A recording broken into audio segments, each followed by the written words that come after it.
Di level Asia Tenggara memang saya ini mohon maaf dari dulu tuh kadang-kadang kalau melihat di era-era saya dulu sering nonton Tribun Timnas di ketika saya masih sekolah SMA, saya di perguruan tinggi dan apa namanya sering nonton Timnas kemana-mana, itu rasanya sedih banget gitu. Apa namanya Timnas itu tidak ada prestasi dan ada bumbu-bumbu, mohon maaf saja waktu itu bumbu-bumbu dibuat mainan mafia judi dan lain sebagainya, itu kan menyakitkan gitu. Pokoknya saya kalau kembali lagi kalau untuk kepentingan Timnas, saya akan all out. Saya akan maju terus. Nggak ada ceritanya rem mundur tuh nggak ada. Apa namanya gigi mundur nggak ada, gigi mundur nggak ada. Pokoknya giginya maju terus kalau saya. Siap. Mau ngatain saya, kalau silahkan aja lah. Yang penting hasilnya kan gitu aja kalau saya. Boleh saya katakan kalau orang mengatakan Sintayong itu tidak baik, itu menurut saya salah. Satu, Sintayong bisa meletakkan dasar satu, bagaimana anak-anak muda kita diajari dengan keras, disiplin yang tinggi, mentalnya yang kuat, fisik yang kuat. Itu kelebihan Sintayong.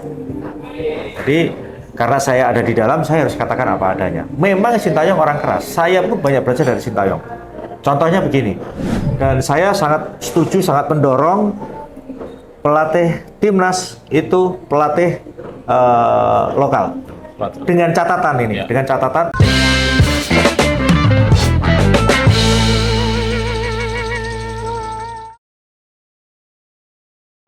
Football Mania kembali bersuah.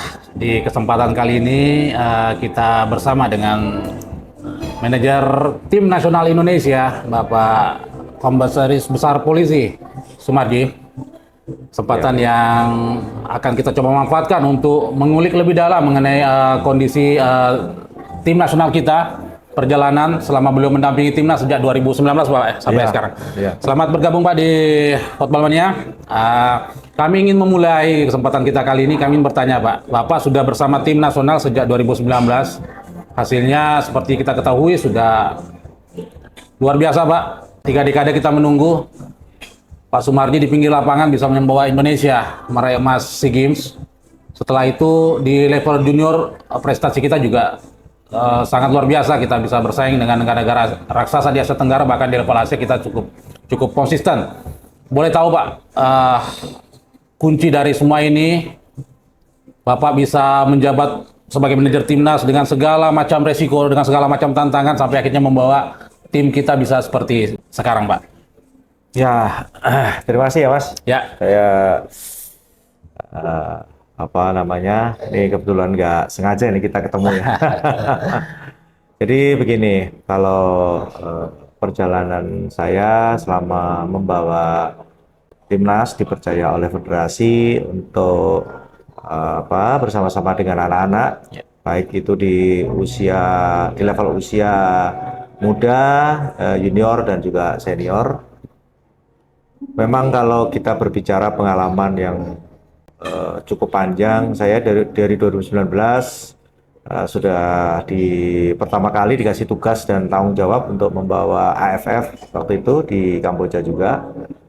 Terus berikutnya senior, ada kualifikasi junior juga, kelompok umur dan seterusnya lah sampai dengan kemarin lah yang terakhir terhangat adalah SEA Games, dan yang barusan kemarin kita selesai itu AFF U23 di Thailand. Saya kira itu perjalanan yang cukup panjang dan kalau boleh dikatakan melelahkan, sangat melelahkan, karena yang harus kita bawa itu adalah nama negara, lambang Garuda yang harus betul-betul kita terbangkan setinggi mungkin. Itu adalah semangat, keinginan dan cita-cita semuanya, bukan saya saja. Saya kira semua warga negara kita yang merasa negara Indonesia, warga negara Indonesia pasti punya keinginan bahwa timnas sepak bolanya itu bisa bersaing mulai dari level Asia Tenggara sampai dengan Asia. Bahkan yang pasti kan mimpinya kan dunia kan begitu. Walaupun itu masih cukup panjang Pak, ya, tapi yang perlu kita sampaikan, perlu saya sampaikan kaitannya dengan yang Asia Tenggara dan Asia lah. Di level Asia Tenggara memang saya ini mohon maaf dari dulu tuh kadang-kadang kalau melihat di era-era saya dulu sering nonton Tribun Timnas di ketika saya masih sekolah SMA, saya di perguruan tinggi dan apa namanya sering nonton Timnas kemana-mana, itu rasanya sedih banget gitu.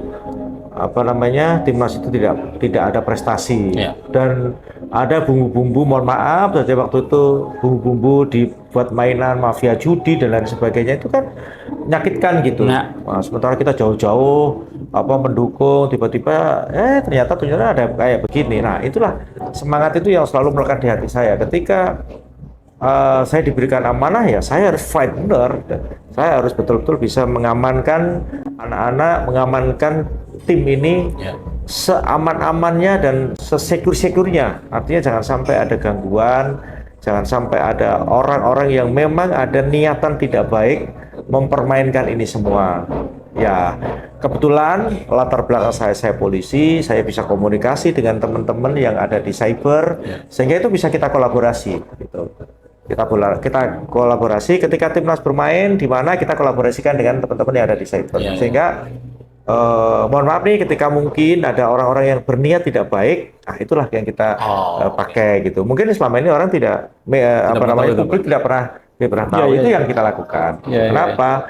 Karena kan memang keberadaan saya kebetulan saya ini polisi, terus di Polri itu memang tugasnya adalah salah satu di antaranya adalah memberantas judi bola. Ya judi bola, ya semua judi lah di antaranya juga judi bola kan. Maka itulah yang kita pakai. Intinya ketika Timnas main jangan dimain-mainin dah. Kalau orang lain ya saya nggak tahu ya, tapi kalau Timnas main jangan coba-coba gitu. Sehingga betul-betul kita firm, jangan sampai ada gangguan sekecil apapun berkaitan dengan tim ini. Baik gangguan dari luar, termasuk gangguan, mohon maaf nih, gangguan dari dalam. Dari dalam tuh banyak tuh, misalkan gangguan dari dalam tim itu sendiri.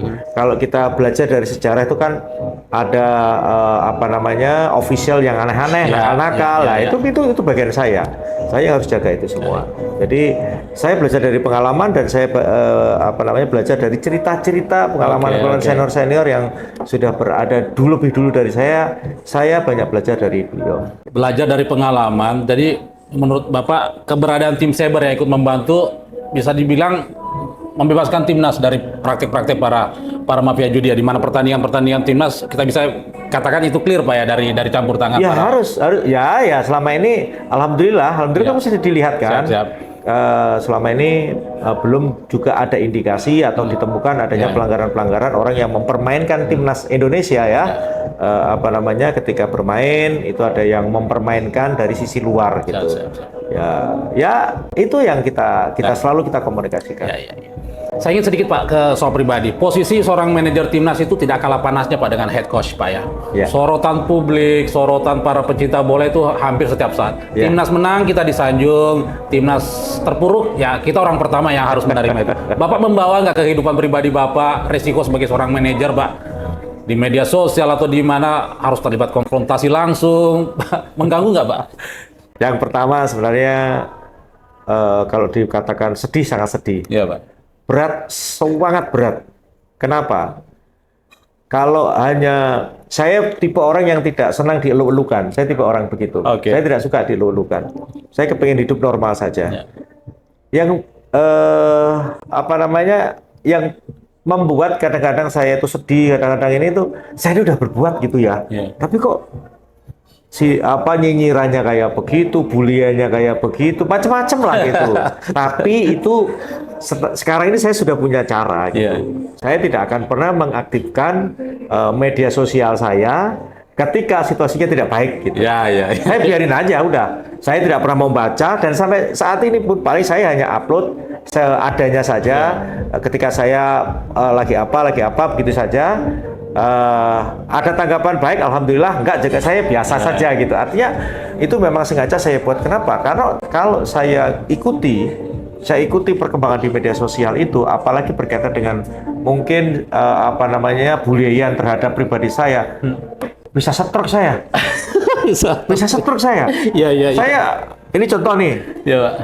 Kalau kita mau ikutin gitu. Ketika kamu tidur, saya mau tidur gitu. Begitu saya baca, udah nggak bisa tidur tuh. Nggak terpengaruh. Nah, kebawa makanya. Saya sudahlah sekarang ini Ya silakan aja. Pokoknya saya kalau kembali lagi kalau untuk kepentingan timnas, saya akan all out. Ya. Saya akan maju terus. Nggak ada ceritanya rem mundur tuh nggak ada. Apa namanya? Gigi mundur nggak ada, Pak, ya? Gigi mundur nggak ada.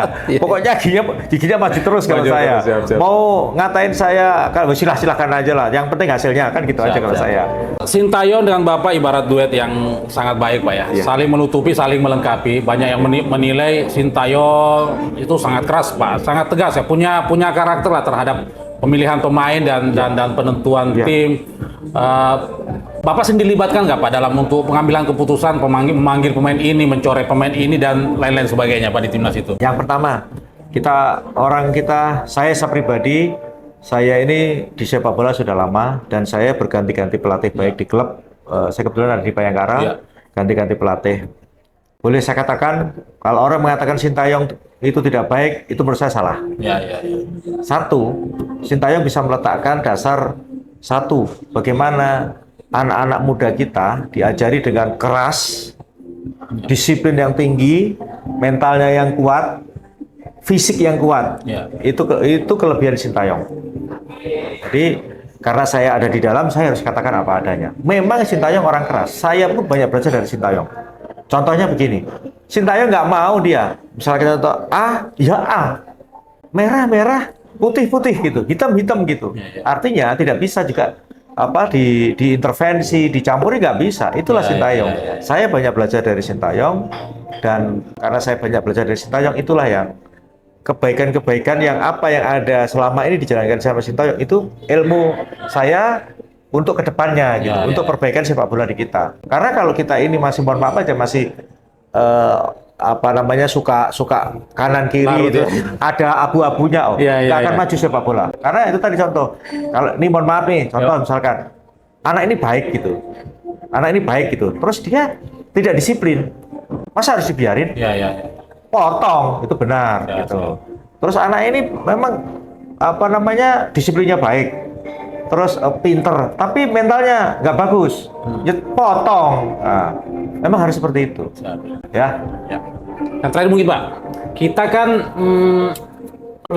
level tertinggi dari karir seorang pemain di tim nasional, Pak. Level tertinggi dari seorang pelatih adalah mungkin pelatih tim nasional. Iya. Apakah mungkin menurut Pak Sumarji sendiri kelak ketika mungkin akan ada regenerasi di posisi kepelatihan tim nasional kita, akan ada kesempatan bagi pelatih lokal, atau memang belum saatnya, mungkin butuh waktu yang cukup lama sampai transfer ilmu ini berhasil sepenuhnya Pak, orang-orang kita bisa mengambil alih posisi pelatih kepala di tim nasional kita Pak?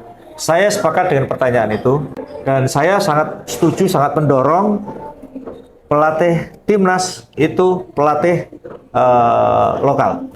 Dengan catatan ini, dengan catatan memang betul-betul transformasi ilmu, semuanya knowledge ini berjalan semua sesuai dengan keinginan, sesuai dengan rel, tidak keluar dari rel. Itu saya setuju. Gitu. Jadi kalau kita melihat sekarang, yang kita lihat sekarang pelatih yang betul-betul bagus, itu kan Coach Indra Safri. Itu harus diakui. Saya juga sama Coach Indra Safri lama, dan saya juara 2 kali sama Coach Indra Safri. Artinya saya tahu Coach Indra Safri. Coach Indra Safri juga bisa mengambil sisi ilmu dari mana-mana, dijadikan satu, dipakai untuk memperbaiki timnas. Nah, sekarang ke bawah ada regenerasinya Coach Bima Sakti, ada Kurniawan, dan seterusnya. Nah, itu terus harus berjalan, nggak bisa nggak.